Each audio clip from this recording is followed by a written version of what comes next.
Ինչ եք կարծում, կարմիր գծերը խախտելու համար տուգանք վճարելը պարտադիր է թե ոչ։ Դե եթե նախատեսված է, ուրեմն պարտադիր է։ Յանի քիչ են ժողովրդին քերում տաշում ուտում ու տողներն էլ ասեն որ վախտին կերել են, հիմա նորից ավելի բարդացել են սիտուացիան, բալային համակարգ են մցրել մեջ չէ շատ եմ անում ինչեր են անում։ Խի Մի օրը կգան կասեն ես կանգնելու համար է տվեք, ոտքով կանգնելու համար։ Դե օրենք հա, չեմ կարող ասել ճիշտ է սխալ է։ Ես անձամբ աշխատում եմ 15 րոպե չգերազանցեմ, բայց համարում եմ, որ դա սխալ է։ Բարև ձեզ։ Ես փաստաբան Մինաս Մուրադյանն եմ։ Այսօր Փաստինֆոյի եթերում կզրուցենք ավտոտրանսպորտային միջոցների կայանատեղիների համար գանձվող գումարի, որն առավել ընդունված է որպես կարմիր գծեր, դրանց մասին։ Կարմիր գծերը Հայաստանի Հանրապետությունում ներդրվեց 2012 թվականից։ Ի սկզբանե կարմիր գծերի ներդրման նպատակն էր Երևան քաղաքում եւ հատկապես կենտրոնում, քաղաքի կենտրոնում փողոցների բեռնաթափումը մեքենաներից, ինչպես նաեւ երթևեկության համակարգումը, նաեւ կանոնակարգումը մեքենաների կայանատեղիների իմաստով։ Սակայն 2012 թվականից մինչ օրս այս կարմիր գծերի ներդրումից հետո առաջ եկան մի շարք խնդիրներ, որոնց շուրջ այսօր կփորձենք քննարկել, զրուցել եւ հասկանալ դրանց վերջիվերջո լուծումը, տրվող լուծումները։ Այսօրվա իմ հյուրն է Հայաստանի Հանրապետության Փաստաբանների պալատի անդամ, փաստաբան Գագիկ Մելիքյանը։ Բարև ձեզ, պարոն Մելիքյան։ Բարև ձեզ։ Շնորհակալ եմ նախ հրավերս ընդունելու համար։ Ես եմ շնորհակալ հրավերի համար։ Պարոն Մելիքյան, այսօր պետք է փորձենք զրուցել, հասկանալ կարմիր գծերի նպատակի սկզբանե ներդրման եւ այսօր առաջացած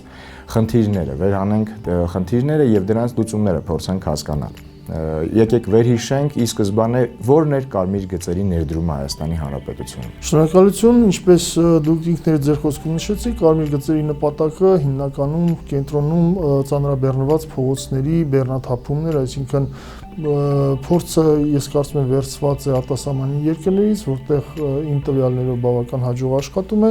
Տրամաբանությունը այն է, որ քաղաքացին, որը պետք է մեքենայով գնա ծանրաբեռնված քաղաքի ծանրաբեռնված մաս եւ կայանի եւ դրա համար վճարի համապատասխան գումար, միգուցե քաղաքացին նախընտրի այդ գումարը չվճարել եւ մեքենան թողնել իր բակում եւ գնալ տրանսպորտով ենթադրենք։ Սա նպատակը եւ տրամաբանությունը սա էր բեռնաթափման։ Այո, օրինակ մինչ օրս առաջացել են բազում խնդիրներ։ Բազմաթիվ անգամ տարբեր քաղաքացիներից, վարորդներից լսել եմ, որ օրինակ առաջ է քաշվում հետեւյալ խնդիրը, որ քաղաքացին վճարում է կարմիր գծի համար տարեկան 12000 պետական տուրք, հա, վճարում է, սակայն կայանատեղիների ծանրաբեռնվածնելու իմաստով չի կարողանում կայանել։ Այ օրինակ այս հարցի լուծումը որևէ փորձ արվում է, չի արվում կամ ինչպես եք տեսնում։ Այլ կերպ ասած քաղաքացին վճարում է, սակայն չի կարողանում կայանել։ Այո, ցավալի է, բայց բավական տարածված խնդիր է, որ մեր քաղաքի կառուցվածքն այնպեսին է, որ բոլոր կոմունիկացիաները, ասենք կարևոր պետական մարմինները, դատարանները եւ այլն գտնվում են քաղաքի կենտրոնում հիմնականում եւ ելնելով դրանից ծանրաբեռնվածությունը շատ մեծ է քաղաքի կենտրոնական մասի հատկապես։ Բնականաբար սա իր հերթին առաջ է բերում ձեր նշած խնդիրը, քաղաքացին վճարելով տարեկան 12000 դրամ կամ, չգիտեմ, համապատասխանաբար մեկ ամսահամար եւ այլն, իրականում չի ստանում այն ծառայությունը, որի համար ինքը նախապես վճարել է, օրինակ, ամբողջ տարվա համար։ Որպես այսպիսին ես կարծում եմ խնդիրը այն է, որ կայանատեղիները իրենց քանակով ավելի քիչ են, քան դրանց համար վճարած քաղաքացիների քանակը։ Կոպիտ ասած, օրինակ, այսպես վերցած կա 10000 մեքենայի կայանատեղի, բայց կա 30000 մեքենա, որոնք կարիք ունեն կայանման։ Բնականաբար դրանցից 10000-ը կայանելու են եւ մնացածը փնտրելու են տեղ կայանելու համար։ Խնդրի լուծման համար ելնելով այն հանգամանքից, որ մենք այս պահին քննարկում ենք կարմիր գծերի ոլորտը, ինձ համար դա անլուծելի է ուղղակի։ Ընդհանրապես մեքենաների բեռնաթափումն է կարծում եմ խնդրի լուծումը։ Քաղաքացին կայանում է մեքենան, վնաս է պատճառվում, վնասվում է մեքենան։ Դա կարող է լինի ազգուշորեն այլ տրանսպորտային միջոցի վարորդի կողմից, էական չի։ Քաղաքացու մեքենան վնասվում է։ Սակայն պատասխանատվությունը կարմիր գծերի, քանի որ վճարում է Երևանի քաղաքապետարան, հա, Երևանի քաղաքապետարանը կամ կոնկրետ Կարմիր գծի պատասխանատու անձը որևէ վնասի համար որևէ պատասխանատվություն չի կրում։ Այս դեպքում այս հարցի պատասխանը ոնց է ստացվում։ Դուրս է գալիս, որ քաղաքացին վճարում է գումար, վնասվում է իր իսկ գույքը, սակայն այդ վնասի համար որևէ պատասխանատվություն որևէ մարմին չի ստանձնում։ Այսպես ոնց է ստացվում։ Ոնց այս հարցի շուրջ եկեք խոսենք։ Այո, ցավալի է, բայց սա նույնպես տարածված խնդիրներից մեկն է, քաղաքապետարանը իր պնդմամբ մատուցելով ծառայություն մեքենային վարորդին տրամադրելով համապատասխան կայանատեղի եւ դրա համար գանձելով համապատասխան գումարը, պատասխանատու չի լինում քաղաքացու մեքենային հասցված դիտավորյալ կամ անգամ ոչ դիտավորյալ պատճառված վնասի համար։ Եղել են դեպքեր ինձ փաստաբանական գործունեության ընթացքում եղել են դեպքեր, երբ դիմել են քաղաքացիները, ասել են, որ չգիտեմ, մեքենան եկավ, մեքենան եկել հայտնաբերել որ մեքենան վնասված է, հայլին է կոտրված կամ չգիտեմ, կոտրած ապակի մեջ ինչ-որ բան են գողացել եւ քաղաքացին դիմել է Security Dream ընկերություն կամ քաղաքապետարան իր վնասը փորձել հատուցել ստանալ ծառայություն մատուցող կազմակերպությունից, քաղաքապետարանից կամ Security Dream-ից, բայց որոնք կտրականապես մերժել են, ասելով, որ կներեք, մենք վնասի համար պատասխանատու չենք, մենք եթե ունենանք տվյալներ ձեզ սիրով կտրամադրենք ոստիկանությանը։ Ի վերջո լսել եմ դեպքեր, երբ ամեն դեպքում նրանք այն տարածքները, Կարմիր գծերի տարածքները, որոնք տեսախցիկներ համապատասխան տեսախցիկներով հսկվում են, ոչ թե ոստիկանության տեսախցիկներից, այլ Կարմիր գծերի տեսախցիկների կողմից հսկվում են, նրանք տրամադրել են ամեն դեպքում տեսանյութը, որպեսզի ոստիկանությունը պարզի վնաս պատճառած անձի ինքնությունը եւ համապատասխան հետևանքներ կիրառի։ Իրավական իմաստով որևէ լծակ կա պատասխանատ վնասը վերջիվերջո պահանջել ինչ-որ մի մարմնից, թե ոչ։ Վնասը այստեղ իրավական իրականում խնդիր կա, ծառայության համար վճարողը չի կարողանում իր վնասը ստանալ ծառայություն մատուցողից։ Այստեղ իրավական խնդիր կա, դերևս։ Ունենք վերջերս հանդիպող նաև շատ դեպքեր, որ քաղաքացին վերջերս կանգնել է եւ չի վճարել տեղական տուրքը, հա, չգիտեմ, 1 ժամվա համար 100 դրամ չի վճարել։ Ինչ է սպասվում քաղաքացուն։ Եթե չեմ սխալվում, 5000 դրամ որպես տուգանք, տույժ կիրառվում է տույժ։ Այս դեպքում ինչ է սպասվում, չվճարման դեպքում ընթացակարգը, ինչ է վերջերս սպասվում այդ քաղաքացուն։ Եթե քաղաքացին կայանել է եւ չի վճարել համապատասխան իր 100 դրամ կամ ընդհանրապես տարվա համար, օրվա համար, գիտեք, սահմանված չի վճարել, ապա այս պարագայում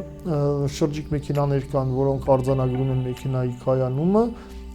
եւ 15 րոպե եւ ավելի րոպե կայանելու պարագայում կազմվում է համապատասխան արձանագրություն, այնուհետեւ վարորդին հրավիրում են համապատասխան ծանուցմամբ նամակով վարորդին հրավիրում են քննարկելու իրավախախտումը, դրանից հետո արդեն սպառնում է վարչական տույժը 5000 դրամի չափով, ինչպես նշեցիք։ Չվճարելու պարագայում արդեն միանգամից քաղաքապետարանը ուղարկում է հարկադիր կատարման ծառայության եւ համապատասխան հետևանքները։ Վճռաբեկ դատարանի կողմից վերջերս, եթե չեմ սխալվում 2018 կամ 19 թվականին կայացվեց մի որոշում, որով որ սահմանվեց, որ արձանագրությունը տեղում կազմելու եւ այսպես ասած տուգանքի ենթարկվող անձի մասնակցությունը այդ արձանագրության կազմմանը պարտադիր է։ Այս մասին ինչ կասեք, արդյոք եթե բոլոր այդ արձանագրությունները, որոնք որ քաղաքացիները տուգանք են, վարչական պատասխանատվության, այլ կերպ ասած տուգանք են, տուգանվում են, այլ կերպ ասած, այո, արդյոք բոլոր քաղաքացիների ներկայությունը յուրաքանչյուրին առանձին այդ արձանագրությանը մասնակից են դարձվում։ Արդյոք այդպես է թե ոչ, եթե ես գիտեմ, որ ոչ, քաղաքացիներին մասնակից չեն դարձնում արձանագրությանը։ Այս դեպքում խոսենք այս մասին, հա, երևի թե վճռաբեկ դատարանի այդ որոշման։ Բարի, նախ նշեմ, որ արձանագրությանը վարորդի մասնակցությունը, արձանագրության կազմմանը վարորդի մասնակցության մասին նշում է վարչական իրավախախտումների մասին օրենսդրությունը, ընդհանրապես վարչական օրենսդրությունը, որը հստակ սահմանել է, որ ցանկացած վարչական իրավախախտման մասին արձանագրություն կազմելիս անհրաժեշտ է ունենալ ենթադրյալ իրավախախտողի դիրքորոշումը։ Հա, այ քաղաքացին, միգուցե քաղաքացին այնպիսի ողջամիտ պատճառ բերի, որ այսինչի համար եմ կայանել եւ ենթարկվել եմ եւ վարչական մարմինը նրան չենթարկի վարչական պատասխանատվության։ Սրա հիման վրա, հիշյալ օրենսդրության հիման վրա, հիշյալ կարգավորման հիման վրա, իհարկե վճարաբեկ դատարանը ճիշտ նշեցիք, կարծեմ 2019 թվականին, դե 18 թվականին կայացրեց նախադեպային որոշում, որով պարտավորեցրեց քաղաքապետարանին կամ սահմանեց, որ քաղաքապետարանի կողմից կազմված կարմիր գծերի վերաբերյալ բոլոր արձանագրություններում պետք է առկա լինի վարորդի դիրքորոշումը, որը ինչպես գիտենք, որևէ անգամ այդ խնդիրը չի ապահովում, որևէ անգամ քաղաքացուն վարորդին տուգանելիս արձանագրություն կազմելու ընթացքում, այսինքն արձանագրությունը նախ չի կազմում այդ պահին, սկսենք դրանից։ Այ օրինակ դիցուք զուգահեռներ անցկացնելու ճանապարհային ոստիկանության կազմված արձանագրությունների հետ, եթե ճանապարհային ոստիկանությունը իրավախախտին, ենթադրյալ իրավախախտին կանգնեցնում է մեքենան եւ օրինակը ամրագոտու համար արձանագրություն կազմում է տեղում, որում վարորդը իրավունք ունի եւ ցանկալի է նաեւ արտահայտի իր դիրքորոշումը համաձայն ներկայացված ակտի հետ, համաձայն չէ։ Այս պարագայում սա ճանապարհային ոստիկանության կողմից կազմված ակտը շատ ավելի իրավաչափ է կարելի ասել, քան կարմիր գծերի համար կազմված ակտը նկատի ունենալով կրկնում եմ նշված վճարաբեկ դատարանի նախադեպային որոշումը, ինչպես նաև օրենսդրությունը։ Դուք չեք տեսնում հակասություն նրա մեջ, որ վճարաբեկ դատարանի կողմից այնուամենայնիվ կայացվեց որոշում, որտեղ պարտադիր էր նշումով, պարտադիր էր քաղաքացուն պատասխանատվության ենթարկելիս արձանագրության կազմանը մասնակից դարձնելը, մինչդեռ քաղաքապետարանը շարունակելով իր որդեգրած քաղաքականությունը մասնակից չի դարձնում արձանագրության կազմանը եւ շարունակում է քաղաքացիներին տուգանել։ Բնականաբար հակասություն տեսնում եմ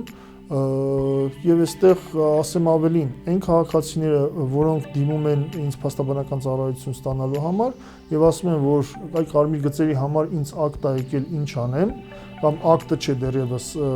եկել է արձանագրությունը եւ հրավիրում են քննարկման արձանագրությունը, ես նրանց խորհուրդ եմ տալիս, որ գնացեք մասնակցեք։ Ես ինքս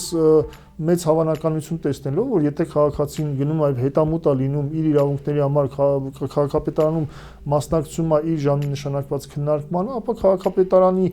աշխատողները ծառայությունը տեսնելով, այսպես ասած, որ քաղաքացին հետամուտ է լինելու իր իրավունքները եւ շատ հավանական է չբեկանելու դեպքում նաեւ բողոքարկելու է դատական կարգով, քաղաքապետարանը միանգամից վերացնում է իր կայացրած ակտ դեռևս ակտ չդարձած ակտի չի հասնում, այսինքն դեռևս տուգանք չի վրա հասնում արձանագրի սկզբում process-ը ինչպես է արձանագրություն, հետո ակտ, արդեն տուգանք։ Ակտի արձանագրության քննարկմանը հրավիրում են, արդեն կատարված դեպքից մի մոտ 15-20 օր հետո եւ ակտի չի հասնում։ Ամեն դեպքում ես իրականում մեծ թիվ են կազմում այն դեպքերը, երբ քաղաքապետարանը քաղաքացու ներկայանալու պայմաններում անգամ առանց քննարկման ներկայացուն արդեն բավական է եւ չեն շարունակում այլ, այսպես ասած քաղաքացուն չեն տուգանում։ Ամեն դեպքում լինում են դեպքեր, երբ նաեւ չնայած քաղաքացին ներկայանում է, ինձ ասել են, որ ես գնացի ներկայացա, ինձ ասեցին, գիտես ինչ, այդ տարածքում տեսախցիկ կա եւ մենք ապացուցել ենք, որ դու կայանել ես 15 եւ ավել րոպե, հետեւաբար խախտում ես արել, հետեւաբար քեզ տուգանելու ենք ի վերջո։ Այս քաղաքացիները քիչ են իրականում, բայց նրանք արդեն իրավունք ունեն բողոքարկել վարչական ակտ դատական կարգով, վարչական դատարան բողոքարկում եւ սխալված չեմ ասել, որ դատարանում գրեթե ակտերի 99%-ը դատարանը անվավեր է ճանաչում կարմիր գծերի կայանված, գրեթե 99%-ը բավական մեծ թիվ է կազմում եւ հատկապես շատ բացեր ունեն, այսպես ասած իրավական առումով շատ բացեր ունեն կարմիր գծերի ոլորտը, եւ հատկապես ձեր նշած նախադեպային որոշումը առավել եւս օրենք իրավական կարգավորումները, մի քանի նաեւ իրավական խնդիրներ կան, որոնք կարմիր գծերի արդյունքում կայացված ակտերի անբավեր են ճանաչում դատարանի կողմից։ Ասեմ ավելին, շատ տարածված այն դեպքերը, երբ քաղաքացին վարչական դատավարության օրենսդրությունը պահանջում է, որ դատարան հայց ներկայացնելու պարագայում հայցի մեկ օրինակ ուղարկել նաև քաղաքապետարան։ Քաղաքապետարանը հենց ստանում է հայցի օրինակը եւ տեսնում է, որ X քաղաքացին արդեն բողոքարկել է դատարան, ինքը միանգամից իր ակտը վերացնում է եւ այսպես ասած, ասում է, կներեք, ես փոշմանել եմ հարգելի քաղաքացի, որ ձեզ տուգանել եմ։ Ակտի վերացման մասին որոշումը ուղարկում է դատարան եւ դատարանին խնդրում է գործը չշարունակել, քանի որ ակտը վերացված է։ Կարմիր գծերից վերջիվերջո բալային համակարգի անցումը, որ մենք ճանապարհային ոստիկանության կողմից ներդրվեց նաև բալային համակարգը, բալ նվազեցվում է թե ոչ քաղաքացիներից։ Ոչ, կարմիր գծերից բալ չի նվազեցվում, բալ չի հանվում։ Տարընկալումը գալիս է նրանից, որ բալային համակարգը նախատեսել է կայանման կանոնները խախտելու դեպքում բալ հանելու process-ը կարմիր գծերի տարածքում կայանելու պարագայում բալ չի հանվում, ոչ, միայն տուգանքն է մնում։ Վերջերս նաև օրենսդրության մեջ փոփոխություն կատարվեց, որ վարչական իրավախախտումների մի շարք տեսակներ, հատկապես ճանապարհային ոստիկանության ակտերը բողոքարկելու պարագայում վճարվում է պետական տուրք։ Քաղաքացին իր ակտը բողոքարկելիս պարտավոր է վճարել 4000 դրամ պետական տուրք։ Այս 4000 դրամ պետական տուրքի անհրաժեշտությունը չկա կարմիր գծերը բողոքարկելու հարցում։ Հարկեղած դեպքում կարմիր գծերի բողոքարկման դեպքում պետական տուրք չի գանձվում, պետական տուրք չի դատական բողոքարկելուց պետական տուրք չի գանձվում։ Եվ նաև արձանագրենք, որ բալ որպես այդպեսին չի նվազեցվում։ Այո, բալ որպես այդպեսին չի նվազեցվում։ Ի վերջո, պարոն Մելիքյան, վճարել թե չվճարել կարմիր գծերը։ Ես ինքս չեմ կարող ուղղորդել քաղաքացուն վճարել կամ չվճարել։ Քաղաքացին ինքն է որոշում, իր հայցողական իրավունքներն են։ Ցանկանեմ մենք հաղորդաշրջանակներում փորձեցինք քննարկել այն խնդիրները, որոնք առկա են ընդհանրապես կարմիր գծերի կարգավորման ոլորտում, դրանց լուծման տարբերակները եւ ավելի շատ փորձեցինք քաղաքացուն իրազեկել իր իրավունքների մասին։ Վճարել թե չվճարել, թող որոշի քաղաքացին ամեն դեպքում վարորդը ավելի շատ։ Այսքանն էր այսօրվա եթերում, հարգելի լսարան, հարգելի ունկնդիրներ, եղեք իրազեկ, մինչ հանդիպում։